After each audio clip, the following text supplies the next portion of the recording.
Alors, un grand bonjour à chacun. Alors, joyeux Noël. Mais c'est vrai que ça fait des années et des années que je fête Noël. Et puis, je me suis demandé si Noël, ce récit de Noël avait encore quelque chose à me dire aujourd'hui. Parce que finalement, je l'ai entendu, ce récit de Noël. Alors, c'est vrai que la Bible nous dit que la parole de Dieu est vivante, efficace. Et c'est la parole de Dieu. Donc, forcément, il y a certainement quelque chose à nous dire dans ce récit de Noël. Eh bien, Jésus, ça a été quand même un enfant particulier, un enfant qui a été annoncé, un enfant qui a été voulu par le Père. Il y a plusieurs versets bibliques, qui nous l'annoncent. Dans Ésaïe notamment, Ésaïe 7,14 qui nous dit « C'est pourquoi le Seigneur lui-même vous donnera un signe. Voici la jeune fille deviendra enceinte, elle enfantera un fils, elle lui donnera le nom d'Emmanuel. » Et puis dans Ésaïe 9, c'est la même chose. Car un enfant nous est né, on l'a chanté, un fils nous est donné, et la domination reposera sur son épaule. On l'appellera admirable, conseiller, Dieu puissant, Père éternel, Prince de paix. Et on voit que d'autres ont annoncé aussi cette bonne nouvelle. Michée a annoncé qu'il allait naître à Bethléem. Il y a aussi Moïse qui a annoncé, il y a un prophète qui viendra. Celui qui croira en lui, eh bien, vivra. Celui qui ne croira pas, mourra. Tout ça, c'est des centaines d'années avant. Un fils aussi existant de toute éternité.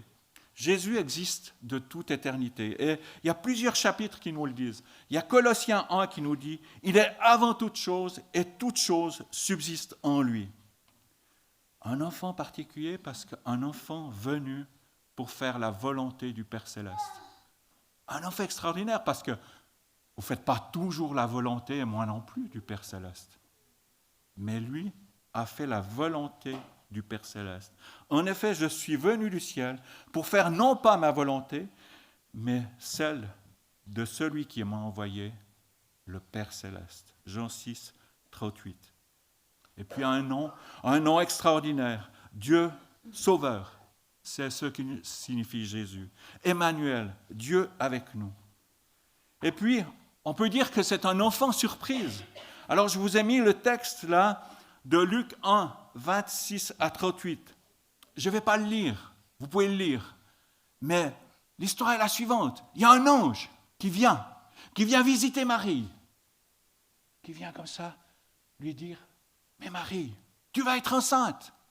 Tu vas être enceinte, mais c'est le Saint-Esprit qui te rendra enceinte. » Alors, vous pensez bien que c'était quand même un étonnement pour Marie. Tout est raconté ici. Et Marie va être troublée. Vous, si vous aviez vu un ange, vous seriez aussi troublé, non? Ah, c'est quand même curieux. Et puis, on aurait peut-être un peu peur quand même. Et Marie, ce qui est beau aussi dans ce récit, c'est pour ça que ce récit est encore d'actualité, c'est que tout a été dit d'avance. Une femme qui a été choisie par Dieu. Je l'ai lu, Ésaïe 7, 14. Mais une femme aussi réaliste. Comment ça peut se faire? Je ne connais point d'homme, je n'ai pas de mari. T'inquiète pas, Marie. Dieu posera la main sur toi. Et une femme de foi aussi. Elle croit ce que l'ange lui dit. Elle est prête à servir le Seigneur. Et puis, cet enfant, c'est quand même extraordinaire parce que c'est un enfant adopté. On a le récit du fait qu'il est adopté dans Matthieu 1, les versets 18 à 25. Vous pouvez les lire. Voici de quelle manière arriva la naissance de Jésus-Christ. Et Marie était fiancée à Joseph. Mais ils n'étaient pas ensemble, pas du tout. Pas du tout. Et Joseph s'est dit, mais je vais protéger Marie. Je vais la laisser de son côté. Elle fera sa vie parce que je veux pas qu'on pense du mal d'elle. Et puis là, Joseph a un songe. Dieu lui dit, mais t'inquiète pas, je m'occupe de tout. Et Joseph a cru l'Éternel. Parce que Joseph était un homme intègre et droit. Parce que Joseph était à l'écoute de Dieu.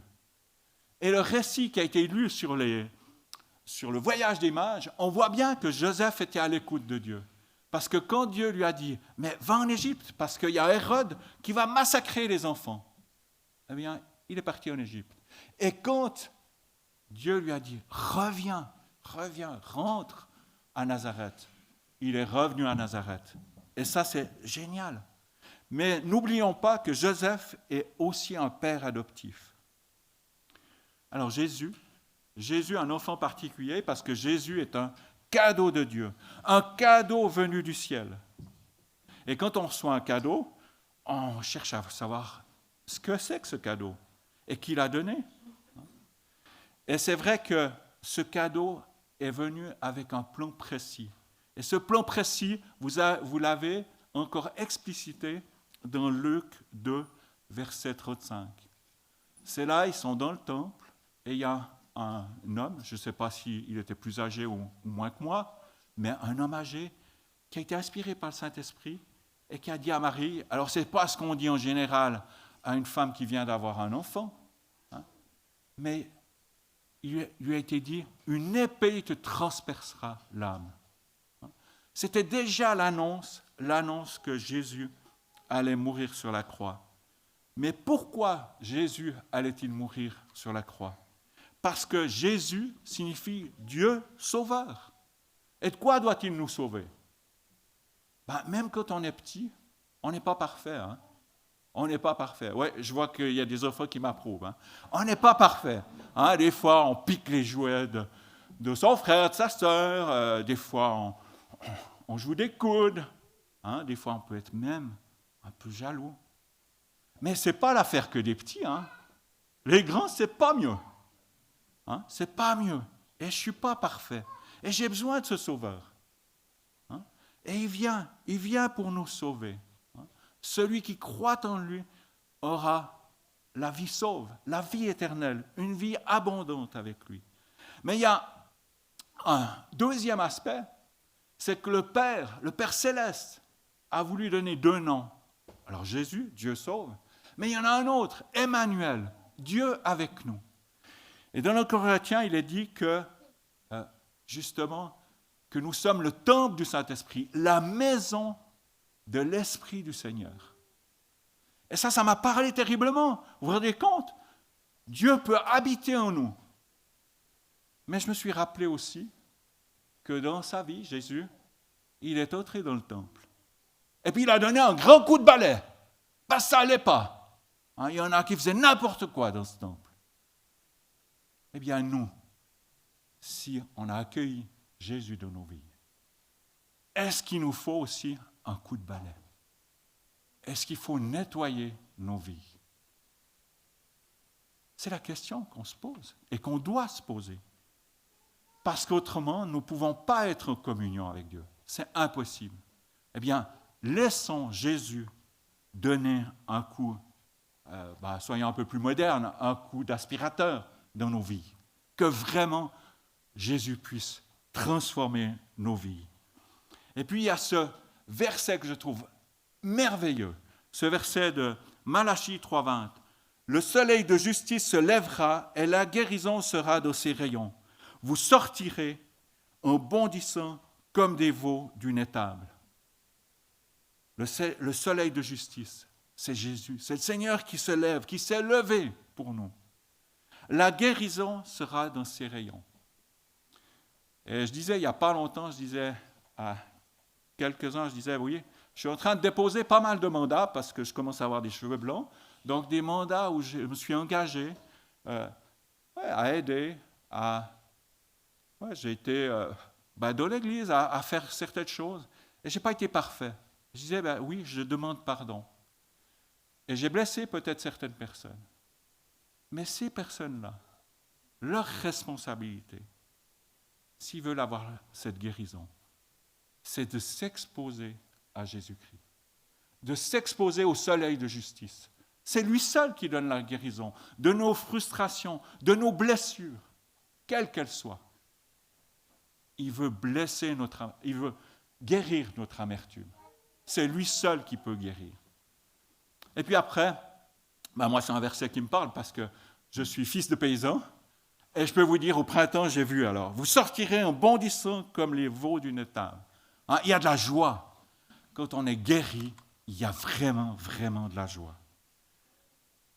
Alors, on peut dire que Jésus sait que il a été un enfant surprise, il a été un enfant adopté. Donc tous les enfants qui sont des enfants peut-être surprises, qui sont des enfants peut-être adoptés, des enfants éprouvettes, des enfants désirés, des enfants, peu importe. On doit savoir que Dieu, le Père, a des projets pour chacune de nos vies. Et ça, c'est important. Dieu nous connaît, Dieu nous rencontre. Et j'aimerais vous lire cette fois le psaume 139, les versets 13 à 16. Parce que Dieu sait toutes choses. Tu m'as fait ce que je suis. Et ça, c'est pour les petits comme les grands. Tu m'as fait ce que je suis. Et tu m'as tissé dans le ventre de ma mère. Je te loue d'avoir fait de moi une créature si merveilleuse. Tu fais des merveilles, et je le reconnais bien. Mon corps n'était pas caché à tes yeux quand, dans le secret, je fus façonné et tissé dans les profondeurs de la terre. J'étais encore une masse informe, mais tu me voyais, et dans ton registre, dans ton livre, se trouvaient déjà inscrits tous les jours que tu m'avais destinés, alors qu'aucun d'eux n'existait encore. Combien tes desseins, ô Dieu, sont pour moi impénétrables, et comme ils sont innombrables. C'est merveilleux. Dieu a voulu de moi sur la terre. Dieu a voulu de chacun de nous sur la terre.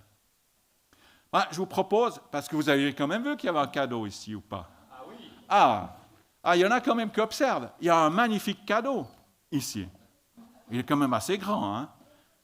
Qui vient m'aider à l'ouvrir? Moi. Alors, venez, on va essayer d'ouvrir. Vas-y. Voilà. Vas-y. Ah ouais. Voilà. Attention.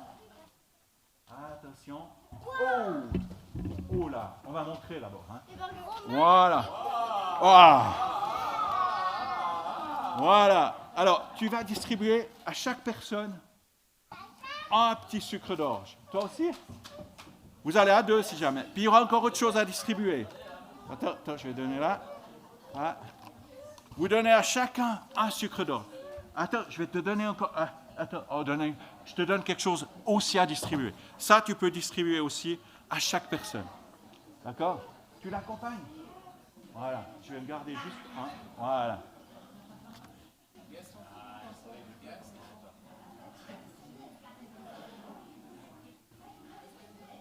Voilà.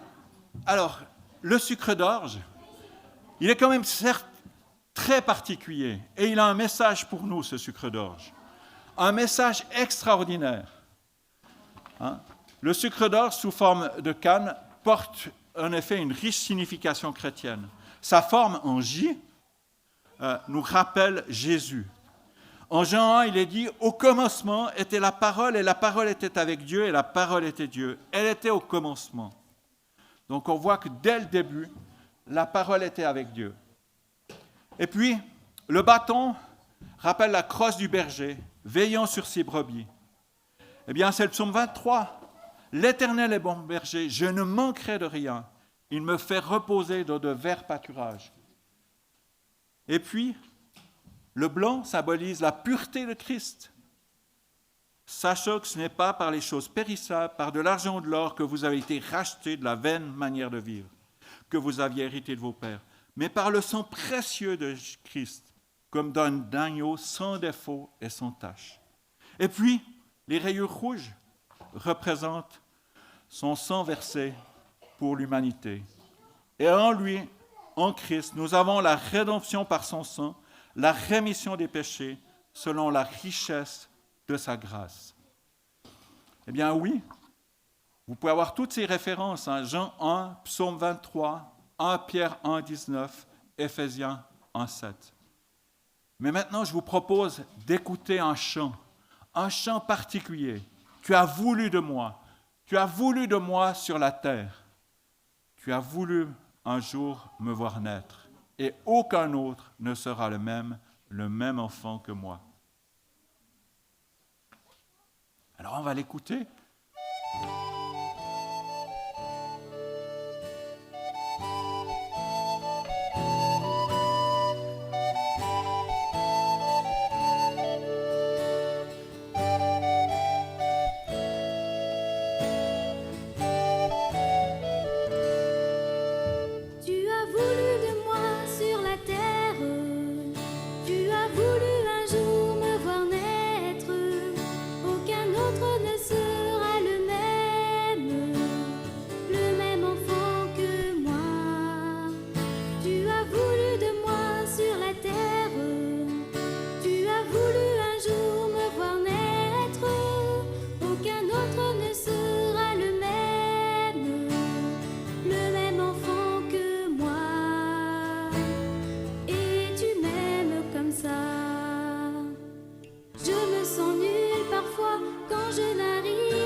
Se moque de moi, je me sens nulle parfois. Pourquoi ne suis-je pas quelqu'un de mieux que ça?